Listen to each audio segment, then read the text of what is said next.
Things are right on the edge. No matter where you look, there's trouble to be seen.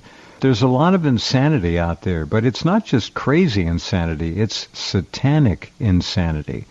That's what we're up against. Father Kramer, welcome back. How are you?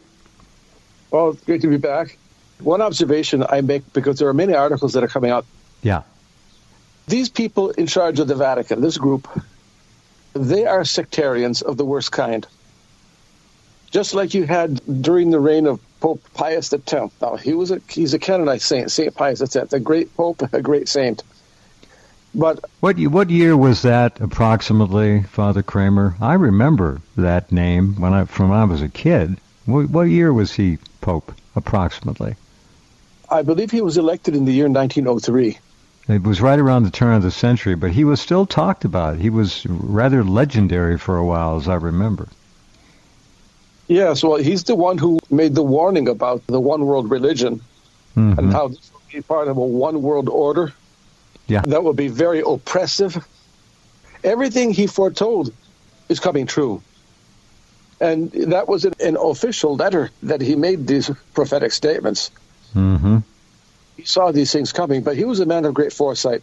When World War I began, everyone seemed to think that this was going to last a few weeks. It's just going to be a minor skirmish. It'll be over. But it was St. Pius X who said, this is the big one. And, of course, it was World War I, the first truly World War. Mm-hmm.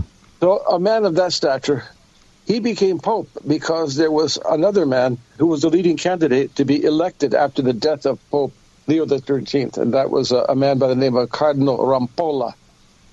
It was the Austrian emperor who possessed the veto power, and through the Archbishop, I think, of Warsaw, was it Warsaw or Krakow? I can't remember which one of the Polish cities, pronounced the veto in the conclave. Interesting. Uh-huh. And it was found out that Cardinal Rampolla belonged to the Ordo Templi Orientis, that very devilish sect offshoot of Freemasonry. So we've had infiltration of this kind before in the church. It was already more than 100 years ago. But now they have gained a stranglehold at the top level. And I mentioned before, you have people like this priest, Marko Rupnik, right, who was convicted by the church of serious crimes, and he was excommunicated. He was removed from the ministry of the priesthood, excommunicated from the church. Bergoglio reversed the conviction and reinstated him. Oh, I didn't know this. This is pretty brazen, to put it mildly. When did this happen? Very brazen. And those people who belong to the sect, they carry on their criminal activities with impunity. Wow. Sounds like the American government. Okay, I get it. This is amazing. Should tell you a lot. A lot. Wow. Then there was the report of the orgy that took place in the Holy Office building. You know, it's interesting, Father Kramer, and I think there is honestly another parallel to be drawn between what you just described and what probably has been going on in the White House since the days of Obama. Not to include Trump necessarily, but depravity, I think, has been more than a rare occurrence in the White House. And you're saying the same thing about the Vatican here. Yeah, go ahead. Yeah, and also here in the European Union, it's the same thing. I don't have the evidence in my hand, so I'm not going to mention the name, but someone of very high rank in the Irish government was involved in, I think, not something quite as bad as what we've been mentioning here, but still bad enough. Got it. That's how they exercise control over these people, because they can blackmail them. It's an old tool, and it is in absolutely enormous use today.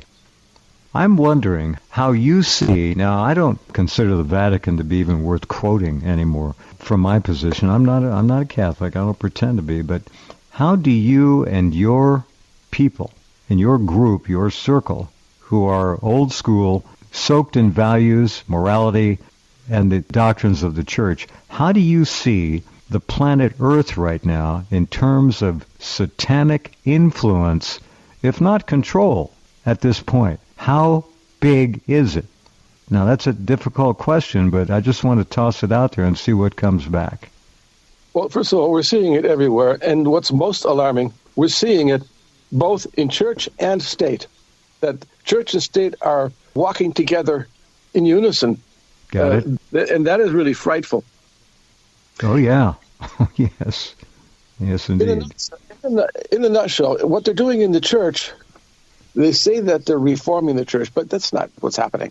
They are creating a new church. They're going to replace... How about the word reformat rather than reform? That's what they're doing. That's what you're saying.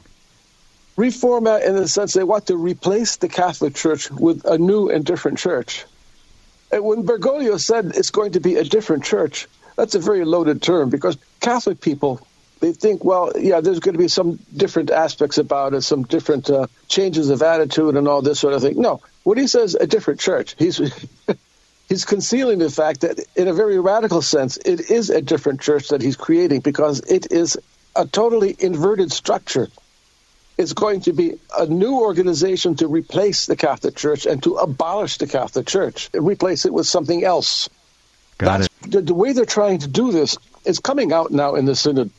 In this Synod in Rome, although they don't publish the proceedings, Bergoglio always talks about a dialogue and listening, but he won't let the Catholic people listen to what's being said in the Synod. People in the Synod have to let the news trickle out, and we hear what they're up to. It's very alarming, because Bergoglio talks about listening. Now, this is the total hypocrisy of those people in the Vatican, Tuccio Fernandez, Jorge Bergoglio, right? Because they're talking about the synodal process, and they want what they call a listening church. Listen to everyone. Listen to everyone who wants to conduct this inversion, to bring about this reformatting of Catholicism into something that it never was and never can be. Will they listen to people who are of the old religion, of the historic Catholic religion that has existed for 2,000 years? No. Right. They spew out contempt. They speak about rigidity, and there is nothing more rigid than their rejection of the old religion. Well said.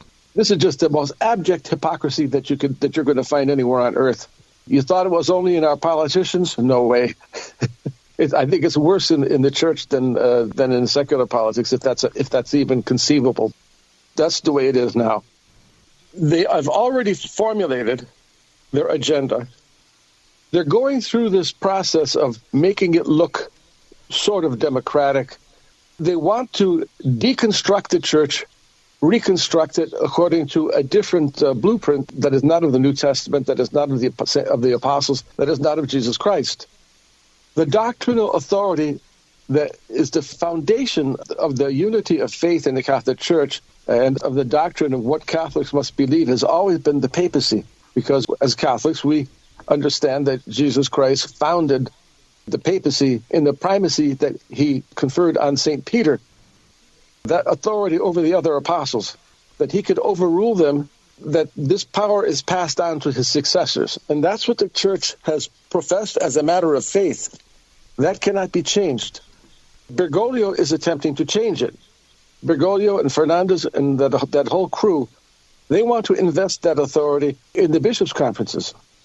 So the bishops' conferences of each country can call synods, and morality and doctrine will be determined by those synods. So supposedly they'll be listening to the people, and of course they're listening to the people that they want to hear, who think along the lines that they do, who will approve their agenda. So they say they're listening to the people out there on the peripheries, and the so-called Pope will just be a rubber stamp.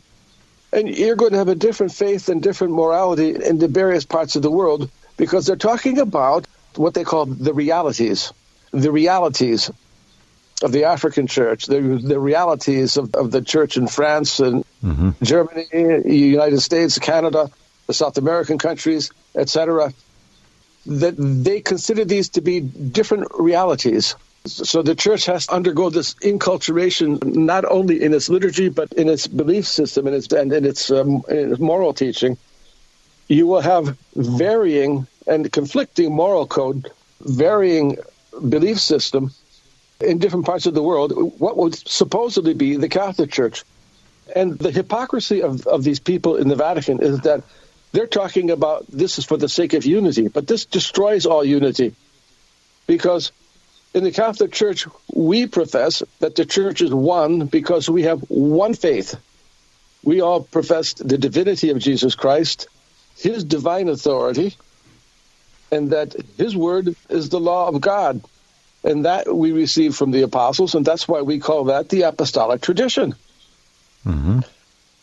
So it is one belief system for the entire universal, global, worldwide Catholic Church, because there is one Lord, one faith, and one sacramental system, which is the 7 sacraments, instituted by Jesus Christ. This is why we quote the Apostle Paul, St. Paul, who said, one Lord, one faith, one baptism.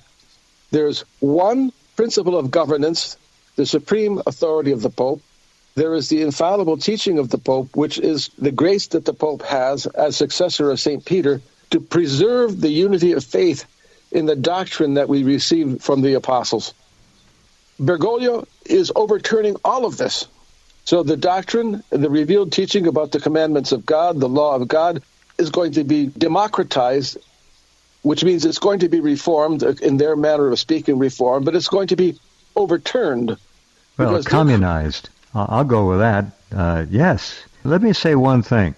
The idea of a church, the church, for 2,000 years adhering to a basic, obvious, clearly stated belief system and mission on the planet, a unanimity of an institution like the Catholic Church for 2,000 years, now is being literally dismantled and dismembered right in front of the 1.3 billion members of the Church.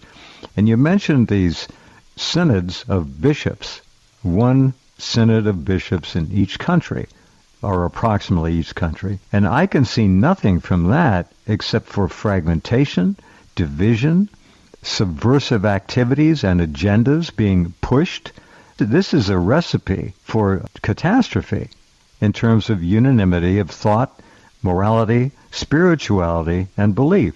Is it not? I mean, what are we going to get from these synods all around the world, from these bishops? How many of them have been corrupted already?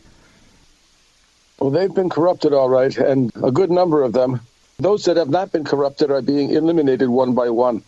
And what they're creating in place of that unanimity is what the communists call consensus.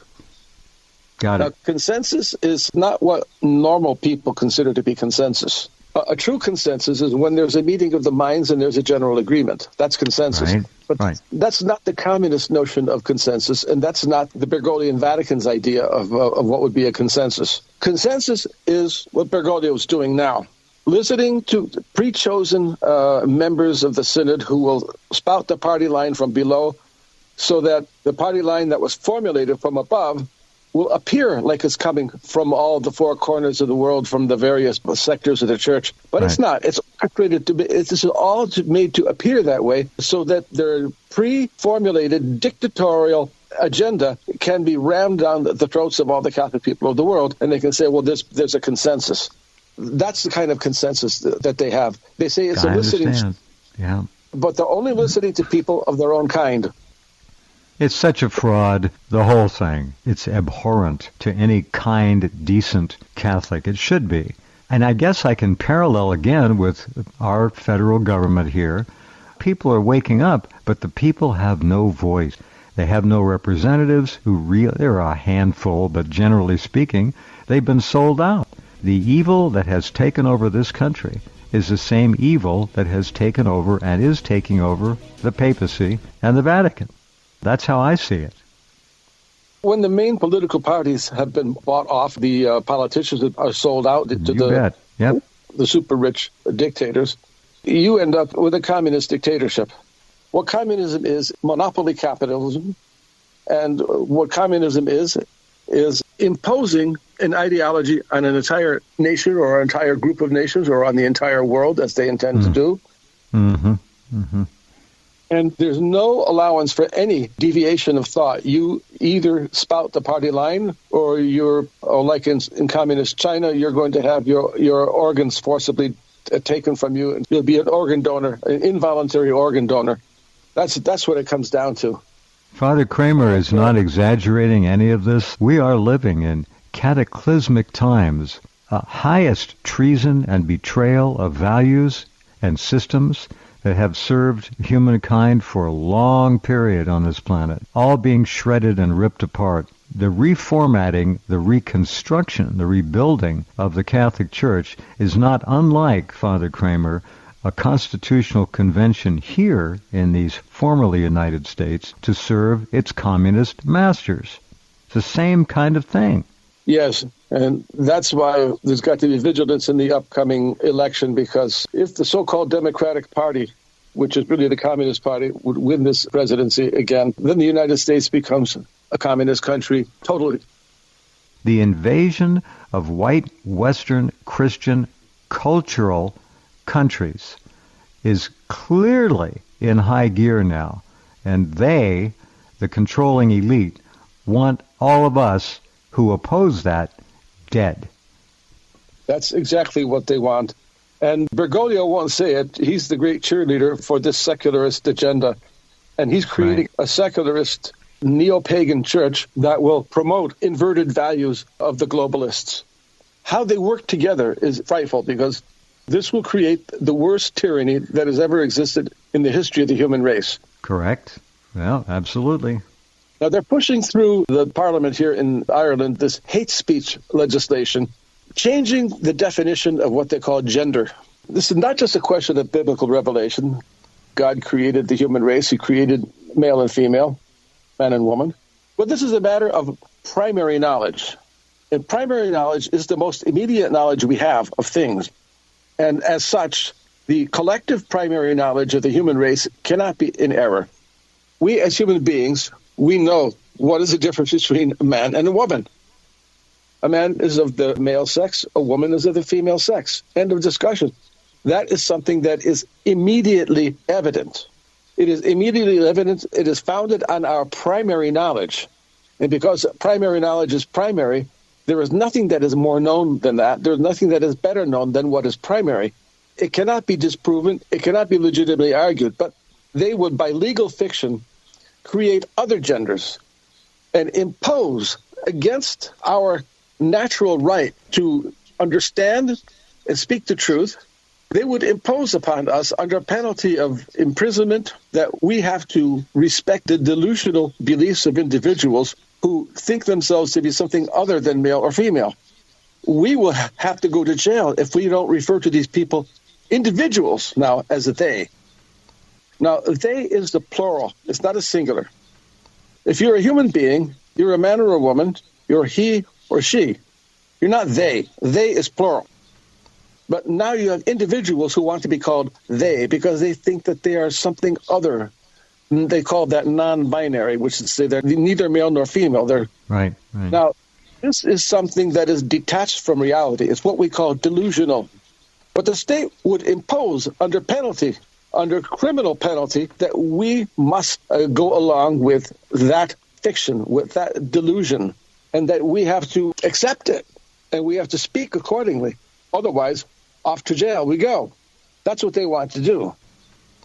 Now, Bergoglio says we have to accept the way we were created on the one hand, but he is promoting aggressively that so-called agenda. How should I say, with the rainbow colors? I think you know what I mean. For sure. He is so aggressively promoting that agenda that, again, there's an old saying, we've all heard it all our lives long, actions speak louder than words. What this man is promoting is that radical agenda. And it is only to create confusion and to create doubt in people's mind that he will sometime give some mild lip service in a very vague and general way to the traditional values, while he aggressively promotes the radical agenda that would overturn the entire moral order, social order, and belief in divine revelation and the law of God. All this would be overturned. Now, Bergoglio is, as even an atheist philosopher said of him, Bergoglio is the atheist pope. That's what he said. I quote the name of this philosopher in my first volume, To Deceive the Elect. Mm-hmm. It's clear, it's obvious that this man does not believe in God the way Christian people believe. Because look what this Bergoglian Synod is promoting, and the idea, what is sin? Conspicuously absent is any notion of violating the law of God and committing sin against God is the primary offense that we call sin. By definition, in the Catholic Church, it's best explained by the great moral theologians like St. Alphonsus Liguori, and you'll find it also in St. Robert Bellarmine, St. Thomas Aquinas. Mm-hmm. Sin is, first and foremost, essentially, when someone turns away from God and in defiance of the law of God does what God forbids or does not do what God commands. That's sin. For Bergoglio, the sin against God has been replaced by the sin against the earth, against the planet, against the environment. How about also against good and goodness? Or they hate goodness. Well, that is implied, but they won't say it. No. Because it's an inverted value system where evil is good, but they won't say it. But that's right. Their sectarian belief. So you can sin against the poor, you can sin against your neighbor, you can sin against the planet, you can sin against the earth, you can sin against the environment, but there is no mention of sin against God. Why? Because Bergoglio has even said so much, there's no need to believe in God. You don't even have to believe in God. How could you be commanded to love God if you don't even have to believe in God? Bergoglio, there's no need to believe in God. If you believe in nature, you believe in the earth, well, that's believing in God. That's what Bergoglio does. Of course it is. But by obvious extension, of course it is, yes. I do explain this to Catholic people, but so many of them, they just can't believe it. They can't accept it. They have not examined the case. They have not examined the evidence. But you examine the evidence. I decided I would compile this evidence, explain the matter, and that's why I wrote 2 rather large volumes in so doing to show what is the agenda and belief system of Bergoglio and these people around him. And this is what Catholics do not understand, that we're not talking about a bad pope, a man who was personally has wrong beliefs, a man who is personally promoting evil. We have something that's far worse. What we have is a man who is inverting the entire divine constitution of the church and thereby creating a different church. And he said it will be a different church. It is a different church that replaces the law of God with the satanic code of, how should I say, I think it was Anton LaVey who said it best, do what you will. Yes, LaVey, yes. The moral law, the law of God, is something that they are attempting to abolish and replace it with this absolute anarchy of letting people do what they want within no accountability. No, they all have a free pass. No accountability. This is the age of non-accountability. Everybody's a victim if there's anything, and they're not accountable. It's not my fault. I didn't do that. It was done to me. It's the inverse of teaching knowledge, wisdom, morality, and responsibility. This is all about brainwashing dogma of rank communism. An artificial morality, because the only restraint that is imposed is to that which is necessary to preserve the satanic order that they want to enforce upon the world. They will enforce that godless order. That is now the dictate that will replace the moral law. That's what they're doing. Church and state together are working in lockstep to bring about this revolution. So it is not only something that is a rebellion against God, but it is something that is a very danger to the continued existence of the human race. We can only be thankful that God is almighty and he will not tolerate this because God is infinitely good. He will bring them down to their ruin. And there are many prophecies of the saints in the Catholic Church down through the centuries who foretell this terrible age that we've entered. Reign of terror that we're soon to undergo in the world. Yeah. But God will not allow the waters of this flood to pass beyond a certain point. What they intend to do will threaten the continued existence of the human race. Now, you look at the World Economic Forum, and they are promoting what the agenda of the richest, most powerful, most evil people in this world. And the agenda that they're promoting it goes beyond the so-called Great Reset. We look to what they call the Fourth Industrial Revolution. That gets to the heart of the matter. They want to replace human beings in the workforce with robots. Eliminate jobs, make people become useless for them. So they will classify the vast majority of the human race as useless eaters because they aren't needed anymore. They aren't needed to be subservient to them. What is a useless eater? Well, it's a person who's not useful to them. If human life has no value for them, except that we are a capital good. If we can be used for some purpose to serve them, then we're useful. But if we are of no use to them, then we are classified as useless. And what happens if we're useless? Well, already we see in Canada, with the assisted suicide laws that they have in Canada, not only are people who have suffered disabilities. I remember there was a woman who had a distinguished career in her life. She's retired. She had difficulty going up and down stairs. Now, the state is supposed to provide for people like that some assistance so that they can have equipment, the machinery in the house to help them go up and down the stairs. Well, they didn't install this in her house, and she's finding it difficult to maneuver to get upstairs and downstairs in her house. She's given the option, well, if life is so difficult for you, you can go snuff yourself, assisted suicide. That's what it's coming down to. It's not only that, even poor people who are too poor, they're saying the state doesn't have the resources to support poor people. The welfare state is crumbling, as has been planned all along. We see writings going back to the early 1950s when they tell us very bluntly they're going to phase this welfare state out. And it's going to go to involuntary euthanasia, basically. Already people in Canada who are suffering poverty, it's being suggested to them. Right. So this is the diabolical contempt. As Jesus Christ our Lord said, the devil is a murderer and a liar from the beginning. So they have served up all their communist lies about the utopia they wanted to create for us, but in the end, they want to transform the world into one great death camp. Said extremely correctly, eloquently, you're right, and I just wish more people could see it. But how can they when the mainstream media that they look at and actually think is reality is controlled by the very satanic elements that are overturning the order of morality, kindness, decency, and humanity on the planet? All these wars, you must look at the causes and who's prosecuting them and understand that this is abject, communist, Bolshevik, Zionist evil.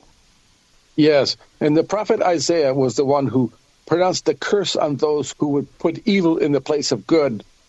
So they're putting evil in the place of good. This is one great lie. You let the natural course of events take place, there will be peace between Russia and Ukraine. Right. We can get on with a peaceful world. Ukraine and Russia existed side by side as sister nations until the globalist Western powers decided to intervene for their own wicked ends. Well, they overthrew Yanukovych in 2014. There's nothing good to be said about any of that. Zelensky is still alive. Why is he still alive? Because the international Zionist community has dictated that he not be killed, or Russia would have removed him years ago. Anyone who questions the secular dogma about Ukraine is canceled. Correct. So this whole idea that of dialogue and listening, in the church they call it dialogue, they call it synodalism, listening. In the state they call it freedom of speech and democracy, but it's all the same thing. When you cannot speak your mind, just state the plain and simple truth, the reality of the situation, and not the inverted reality that they're trying to impose upon the minds of people. What they will do, well, like they did to Dr. Mercola, they will debank you. They will take away your bank account. That means with the monetary system they're creating, which will be digital, you can't make a transaction without a bank account. That means you're going to lose your home. You're going to lose your livelihood. Your home will be the street. You won't have any means of buying food or anything. You'll be a victim to the elements. You're going to die of exposure. That's what they want. Mm-hmm. The brand of democracy. They're trying to turn Western Europe, the United States, into what we would call People's Democratic Republics, like the People's Democratic Republic of Korea, North Korea, of course, the communist North Korea.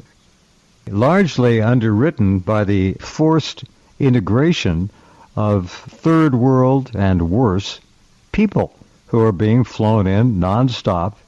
We've really slipped over here, and I'm sure similar things are going on there. Absolutely. There are some people who understand what's happening and who are trying to take action, who are taking some action, but they are in a minority. Here in Ireland, there are people who are opposing this insane policy of immigration, allowing all these military-age young men from Muslim countries mainly to just invade the country. If you oppose the government in these policies, you're labeled extreme right. Oh, yeah. The government is like with the so-called gender policy, saying with immigration, all of these globalist, anti-human, communist, dictatorial policies, they are doubling down. They are going to force, if they have the power, they will use their power of the state to force this on the entire population. They have a dictatorial system of education to brainwash the entire nation into thinking the same way that they do, so they can impose a uniformity of mind on all the people. Dictatorship, you are not even allowed to think anything that they don't allow you to think. There was a man in England, I remember, who was arrested and charged and fined, and he's appealing. He's in the process of appeal. He was standing silently across the street outside of one of these abortion mills. The police came up to him and said, "What are you doing here?" Well, I'm standing here minding my own business.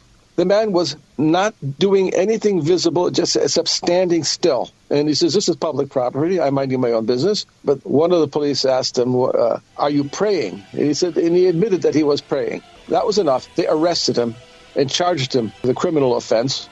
Now, this is what we call a thought crime. In the civilized world, you can only be charged with a crime for doing some kind of external action. What's going on inside of a person's mind is not visible. It does not affect the social order. That's right. It's beyond words, deplorable. Thank you. Wonderful program. Take care of yourselves. We'll talk to you soon, a couple of weeks. All right? Be well. Thanks. God bless. Okay. God bless you.